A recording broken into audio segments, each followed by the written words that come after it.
Chapter 17. There's no place like home. I rode the bus all night. People got on and off at various stops, but I didn't take notice. I was vaguely aware that someone sat down next to me after one stop, but I curled up and fell back asleep. When I opened my eyes again, whoever it had been was gone. It wasn't until an hour or so later, when I was fully awake and moving around in my seat, that I realized so was my purse. The shock of it put electric sparks in the air. I screamed so loud the bus driver hit the brakes and pulled off for a moment. "What is it? What's wrong back there?" he called. Everyone on the bus was looking my way. "I can't find my purse with all my money in it," I wailed. It had been right at my feet, and I had Carrie's $50 in it, and the money was supposed to get me home. Someone laughed. Most people shook their heads. The bus driver snorted it as if to say, "Is that all?" and started away. A small black woman with kind eyes sitting 2 rows down smiled at me. "You ain't much a traveler, are you, honey?" "No, ma'am." "You can't take your eyes off your valuable things when you travel, honey. I wear my purse around my dress," she said, and she took her head in pity and turned away. I sat there stunned and angry. How could someone be so cruel? Another voice inside me asked, "How could you be so stupid?" By now I should have known to trust no one, to depend on no one, to believe in no one. "Expect nothing and you'll never be disappointed," the little voice continued. It was morning when we reached Richmond. I stepped off the bus, still dazed from the trip, from being robbed. I found my way through the depot and could only look longingly back at the ticket counter where I might have been able to purchase a ticket to Sewell. Now I had to find my way to the right highway and hitchhike. I was hungry, and even more, I passed counters of people who sat enjoying their breakfast. My stomach churned as the aromas of fresh rolls and coffee and pastries visited my nostrils. I was tempted to finish a chunk of discarded white bread I spotted on the bus depot bench, but the birds got there before me. I hurried on, getting directions from a gentleman in a gray suit who looked as if he were on his way to work. He was in such a rush, he continued to walk as he shouted back the route that I should take. I followed him like a fish on a hook. I listened to his directions and then shouted my thanks. I walked along the street, my head down, my limbs still aching from that cramped position I had been most of the night. At least it wasn't raining. In fact, it looked as if it was going to be a nice day. Sometime later, I reached a turn on the road and a sign indicating the direction to Sewell. Cars flew by with drivers glancing at me, and as I stuck out my thumb, but no one so much as even slowed down. Discouraged, I walked rather than just stand there and waited for another vehicle. Standing and waiting only reminded me how hungry and tired I was.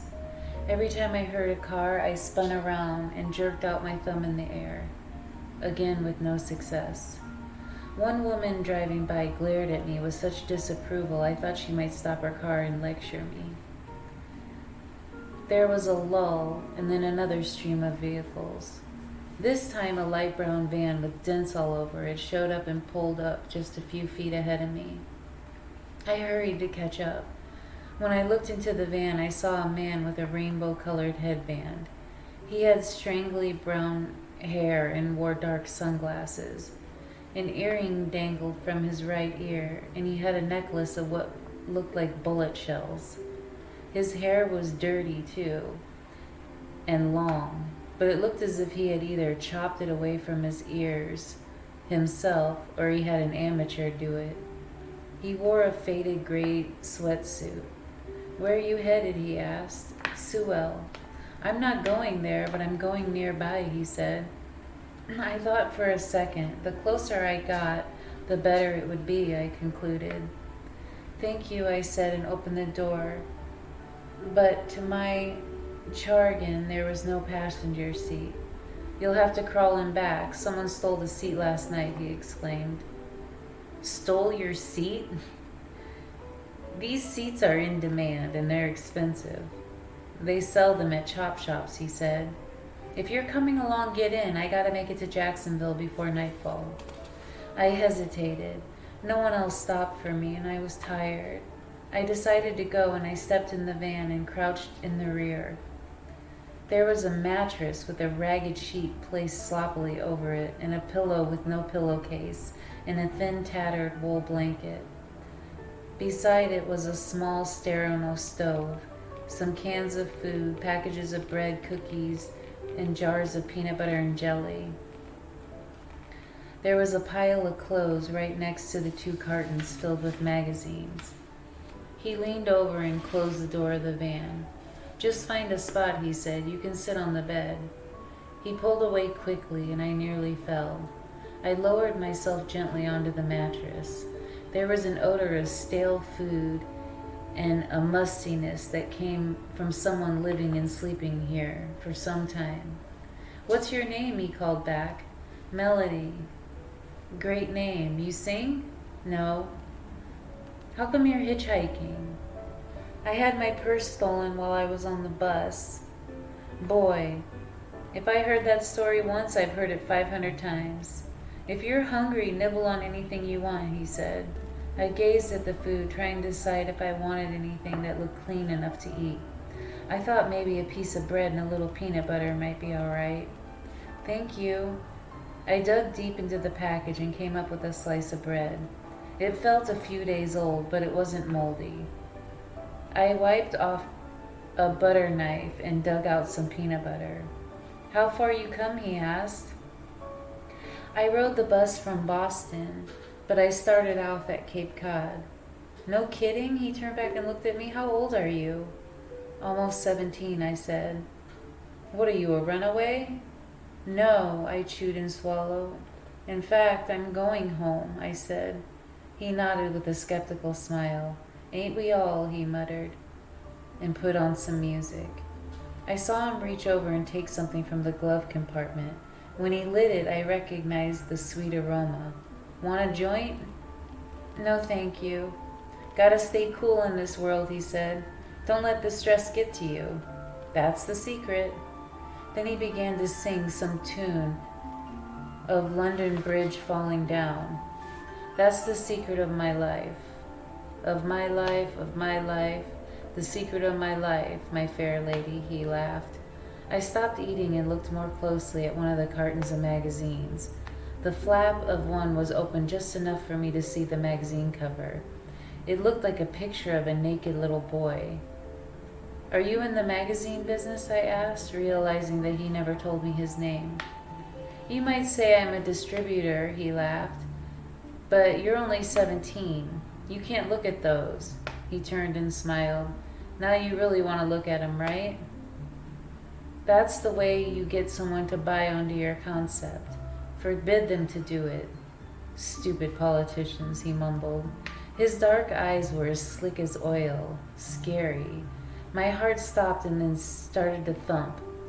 A clump of ice formed in the base of my stomach and telegraphed chills up and down my bones, making my hands and feet feel numb.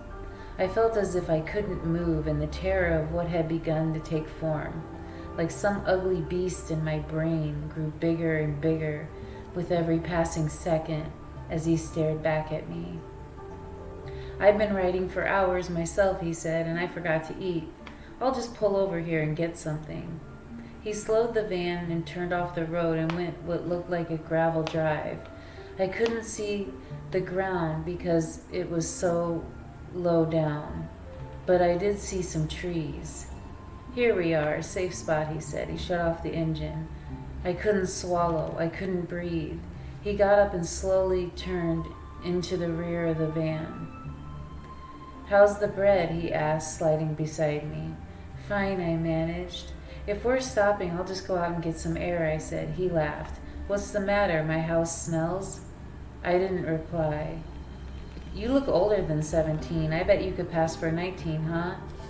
I bet you've done that, gotten into places where you could drink, see X-rated movies. I shook my head. Hey, I've been there, he said, jabbing his thumb to his chest. I understand, don't worry. He puffed on the joint again and offered it. I shook my head. No, thank you. It's good stuff. No, thanks, I said. He shrugged. More for me. He puffed again. Can I get out, I asked. Sure. He leaned back so I could get by him, but as I started to pass, he flipped his joint to the front of the van and seized me at the waist. I started to scream, and he turned me around hard and slapped me back on the mattress. Come on, he said, stay inside, I'll be nicer. He laughed thinly. Let me go. I tried to sit up, but he kept his weight on my shoulders and looked me over. The stink of his marijuana mingled with the sour smell of his body and clothes and reeked down, churning my stomach. I can get you into a magazine, he said. I know lots of photographers real well. You can make some serious money. No, thank you. Now let me up. Sure. Only first you gotta pay the fare. What fare? I forgot to tell you. This is like a bus. You get on, you pay the fare. I have no money. I told you I was robbed. There's other ways to pay, he smiled, revealing uneven teeth streaked with green and brown stains. He slid his hands over my breasts and then moved down to straddle my legs. Desperate and terrified, I found the glass of peanut butter jar and chucked it like a rock. While he explored under my skirt, I swung the jar with all my strength and struck him on the side of the head. The jar shattered, but it stunned him enough to drive him off me, and I jumped up. He howled as I dove for the front door. My hand found the handle, just as he had found the hem of my skirt. He tugged, but I flew forward and he lost his grip. I stumbled from the van, quickly realizing we were a dozen or so yards from the road. When he appeared in the doorway, a streak of blood ran down the side of his face. I got to my feet and ran for the road, screaming for help. He didn't follow. At the highway, I practically ran in front of an oncoming tractor trailer. The driver hit his horn as hard as he could, and I got across the road just in time, but his truck came to a stop. The van backed up and spun around, kicking up gravel. It headed in the direction from which we'd come. The truck driver got out of his cab and strutted angrily toward me. He was a tall, stout man, about 50. What do you think you're doing? Do you know you could have caused an accident and could have been killed? Who? The man who tried to rape me, I cried, pointing to the disappearing van. He stopped and looked after it. I got out and ran just as you were coming. I'm sorry. I gasped and tried to regain my breath. Who was he asked. I don't know. I was hitchhiking. Hitchhiking? He shook his head. Where are all the parents in this country? I started to cry. The realization of what I had just escaped, it was finally hitting me. All right, take it easy. Where are you going? He asked. Sewell, I moaned through my tears. Is that where your parents live? Yes, I lied. All right, get in my truck. I'm going through Sewell. I'll drop you off. Even though I'm not supposed to take riders, he emphasized. My hesitation infuriated him. Get moving if you want to get home, he ordered. I walked back and got in his truck. He checked the road, shifted, and started away, glancing at me with disapproval. Don't you kids know how dangerous it is to hitchhike, especially for a girl? No, sir, I didn't do it much, so I don't know. Well, in a way, I'm glad you got a good lesson, he said. After a few minutes, his anger subsided. I've got a 10-year-old girl of my own, and it's a battle today raising kids. Yes, I said. He glanced at me. How come you're so far from home all by yourself? You should be in school, right? You ran away, didn't you? And then you realized how good you had it back at home and couldn't wait to get back, right? He said with confidence. I smiled to myself. Yes, thought so. Well, at least you're okay now. Thank you, I said. I told him how I had been robbed on the bus and he felt sorry for me. There's some cold orange juice in that jug there if you'd like to pour yourself a cup. Thank you, I did. As we bounced over the highway, I lay back. My heart began to beat normally, and my body suddenly felt as if I had sunk into a warm bath. I closed my eyes. I heard him talking about his family, his daughter, his younger son, the crazy people on the highways. I must have fallen asleep out of emotional exhaustion, for the next thing I knew, he was poking me gently on the shoulder. We're coming into Sewell, he said. I sat up. I never thought I'd see the sight of those hills and trees would be as wonderful as it was at this moment. We passed the cemetery and rolled into the center of town. All the familiar stores. Francine's beauty parlor, where Mommy had worked. The garage, the restaurants filled my heart with warm joy. The truck driver noticed my happiness. You've been away a while, huh? Yes, sir, I have, but I'm back. Well, he said, bringing the truck to a stop at the corner. I gotta continue, so I'll let you out. You think twice before you leave home again, young lady. No matter how bad things might seem, they're often worse someplace else, especially when you're alone. Yes, sir, thank you. I got out of the truck. He nodded as I watched him drive away. Then I turned and looked at the village as if I couldn't drink it in enough. Some familiar faces turned my way and I waved, even to people who had never said hello to me before. Some waved back, some shook their heads in disapproval. I realized why. It was the middle of the day and I should have been in school. I started for the trailer home development. My heart pounded in anticipation. I couldn't wait to set eyes on Grandma Arlene and have her set eyes on me. As I walked past the street that led to Daddy's mine, I felt a wave of sadness rush over my renewed jubilation. Going away and coming back didn't change tragic facts. I climbed the hill that he took every day after work, and I thought about how I would wait for him, anticipating, waving, and calling him. I almost saw myself ahead, a little girl excited because her daddy was returning home, sweeping her up in his arms and to flood her face with kisses. How she longed for his laughter. The entranceway to Mineral Acres looked no different. But when I turned up the street to Grandma Arlene's, I paused. Her and Papa George's trailer was dark. Its small front patio was covered with fallen twigs, grass, and gravel. Something Grandma Arlene would never tolerate. I broke into a run and reached the trailer door quickly. It was silent inside. I rapped hard and called, Grandma Arlene, it's me, Melody. Silence greeted me. I pounded harder. Hey, I heard someone say. I turned and saw Miss Edwards, one of Grandma Arlene's gin and rummy partners. She was a woman of the same age. What are you doing over there? She came walking from her house. Oh, Melody, I didn't know it was you. Hello, Miss Edwards, I'm looking for Grandma Arlene. You've been away, she said, as if just remembering. That's right. Well, darling, Arlene isn't here. She's gone, honey. Gone? Gone to live with her sister and Riley. She left soon after George passed away. Papa George died? Didn't you know? Yes, I'm afraid so. He suffered so. It was for the best, she said, nodding. Where's your mother, honey? Is she back too? She asked, gazing past me. What? I shook my head. I couldn't talk. Dead? Grandma Arlene gone?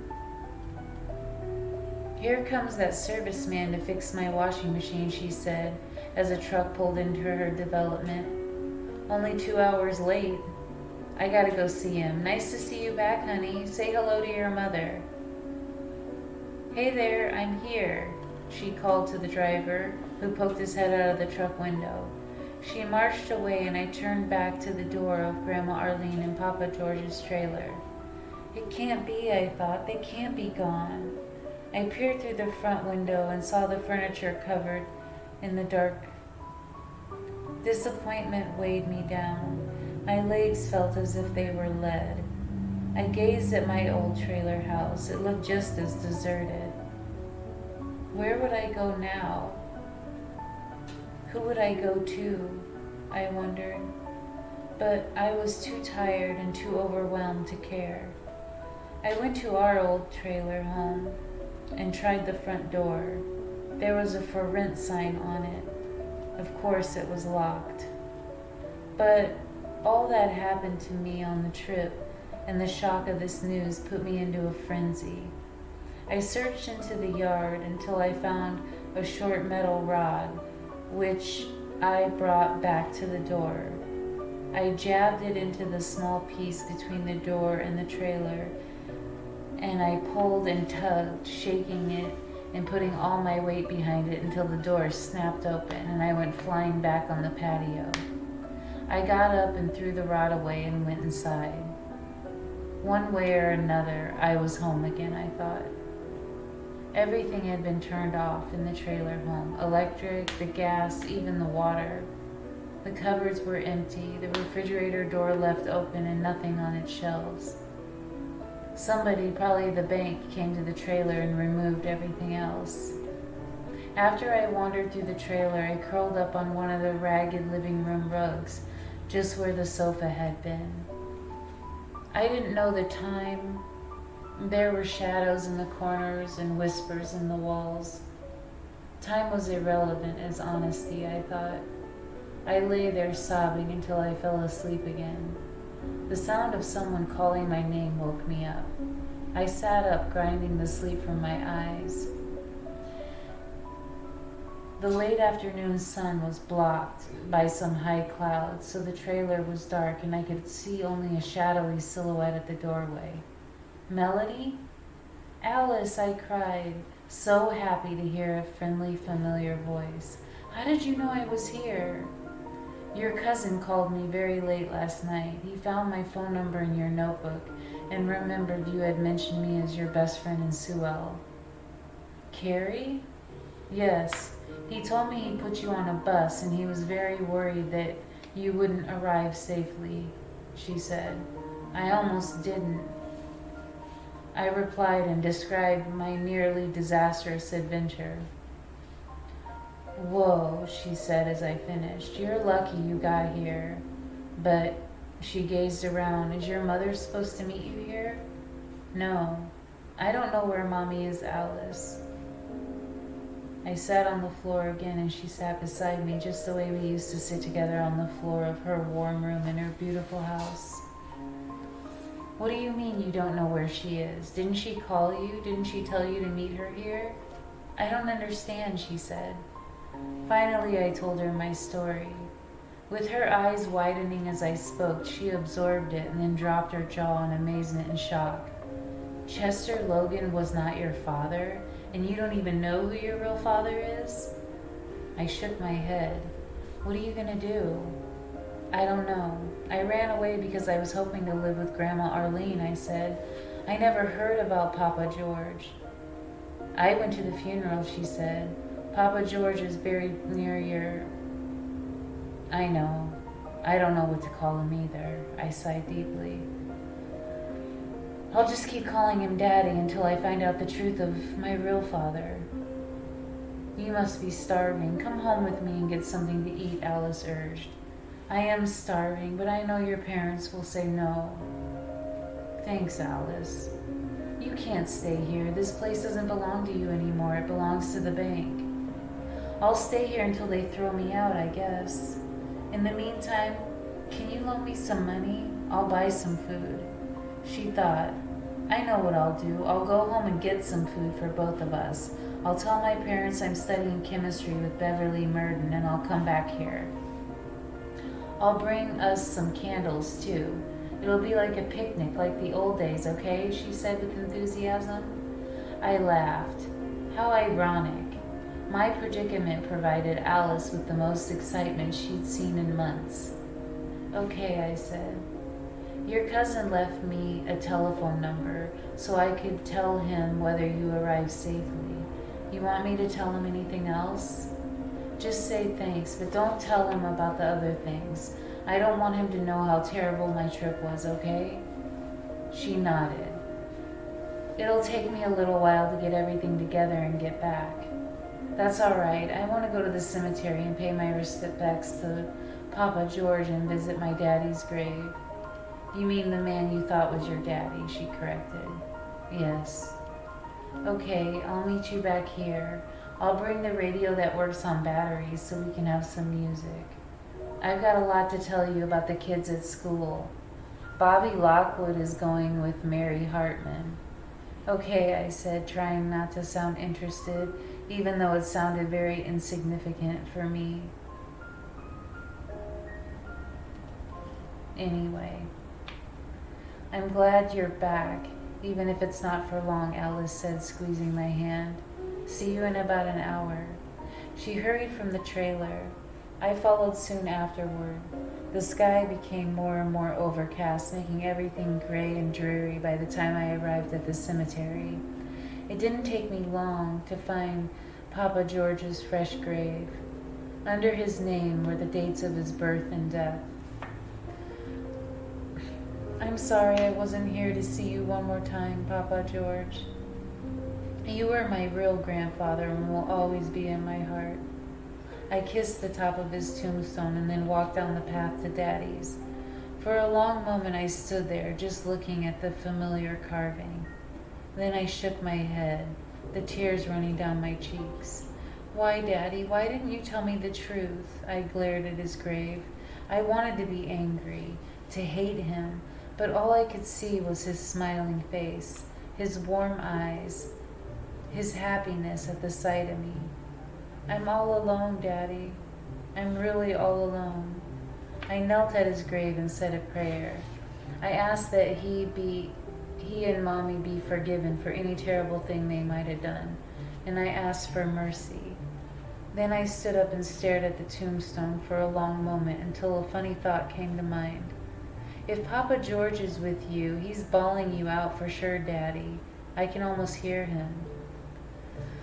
I sighed deeply, then walked back to Mineral Acres. Soon afterward, Alla arrived bearing bags of food and news. Your cousin answered the phone. He said he was waiting for my call all day. He sounds nice, Melody.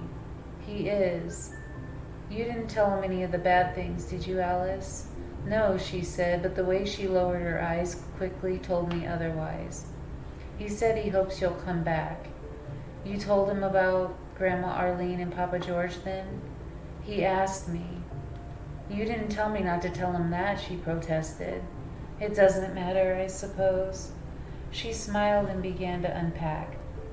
She had brought 2 candles and candle holders, and we had to light them right away because the twilight blocked by the heavy clouds made it very dark in the dingy trailer. I didn't know what to bring, she said, so I brought whatever I could.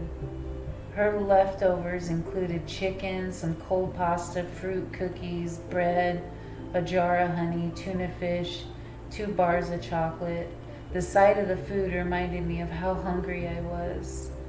Alice, still quite overweight, didn't need any reminders or excuses. Whatever I ate, she ate.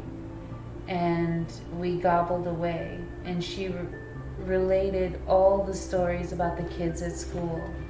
She described Bobby Lockwood's new love affair as if it was the hottest relationship in America. Finally exhausted, she begged me to tell her about the students in Providencetown. I was reluctant to stir up raw memories, but she pleaded and pleaded, telling me how unfair it was for me to have listened to her and then not tell her anything. Finally, I gave in and described the last few weeks. She was glued to my every word.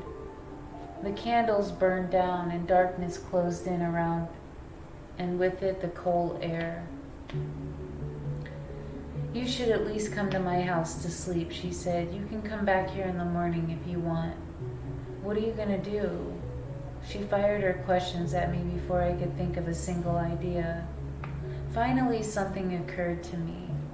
How much money can you lend me, Alice? If I could manage to scrape about $150, maybe a little bit more. I know where my brother keeps his money in the drawer. He won't miss it. Good. What are you going to do? I'm going to go to Los Angeles and find Mommy, I said. Wow. She thought a moment. $150 won't be enough to get you across the country, Melanie. I'll get there. I got here, didn't I? She nodded. Okay, I'll give you the money. Thank you, Alice. You're my one true friend. Are you coming to my house to sleep? I gazed around the trailer. Even without furniture, it seemed like home again. I could easily imagine where everything had been, and I could remember conversations and moments at practically every spot. No, I'll just curl up here. You'll get into trouble if your parents find me. I've made enough trouble for enough people. But she gazed around. Can you sleep here? Yes, I said, I can. Carrie's coat is pretty warm. All right, she said. I'll get up a little bit earlier in the morning and come with the money before school. I'll leave the radio with you for company. Thanks, Alice. I'm going to miss you all over again, she said. As soon as I get to Los Angeles and find Mommy, I'll write. Maybe you can come visit. Yes, maybe, she said, excited with the idea. Okay, good night, Melanie. Good night. She left and the candles burned out, leaving me in the darkness, surrounded by memories of Daddy's voice and laughter, Mommy's voice and laughter. I softly wept for a while, then curled up and fell asleep. I woke in the middle of the night when I thought I heard footsteps. My heart pounded as I gazed into the pitch darkness of the mineral acres. Half expecting to see Mommy emerge from the dark, something scurried over the floor, and I realized it was either a squirrel or a rat trying to work up enough nerve to get the remnants of our picnic. That thought made me uneasy, and for the remainder of the night I woke up continually, listening and then falling asleep, only to wake up again. By the time the light of the first morning came through the dirty, smudged windows, I was almost as tired as I'd been when I went to sleep. Nevertheless, I rose, used the bathroom even though the toilet didn't work. I had no choice. I heard voices around the trailer, other people going to work or to town, so I remained hidden inside and quiet and waited for Alice. She was true to her word and arrived right before going to school. You don't look like you slept well, Melanie, she said when she set eyes on me. I didn't. You should have come home with me. I worried about you all night. Anyway, here's the money, she said, handing me the envelope packed with the bills. Thank you, Alice. Don't get robbed this time. I learned my lesson, don't worry. Well, I better go to school. Don't tell anyone about me until I'm long gone, I asked. Okay. We hugged. Don't forget to write me as soon as you can, she reminded. I won't, I promised. I watched her walk away, then I sat on the floor with my back against the wall, trying to get up enough strength and energy to begin this long, dangerous journey to California. I had no idea about the route or the cheapest, safest means to travel, or even how to find Mommy once I got there. Finally, I rose and left the trailer, pausing to take one last look as I left Mineral Acres and headed to town. On the way, I paused at the stream and dipped my hands into the cold water, watching the sleep from the face. I was sure that I looked a mess.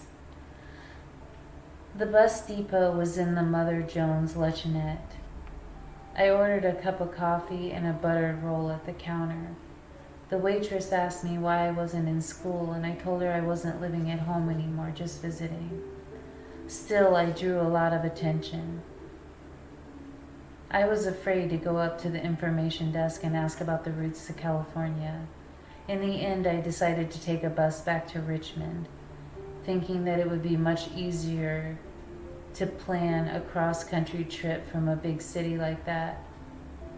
I didn't wait long for a bus. This time when I got on, I sat near the driver. There weren't as many passengers and the driver was talkative. I told him I was going to Richmond to stay with my grandparents for a few days.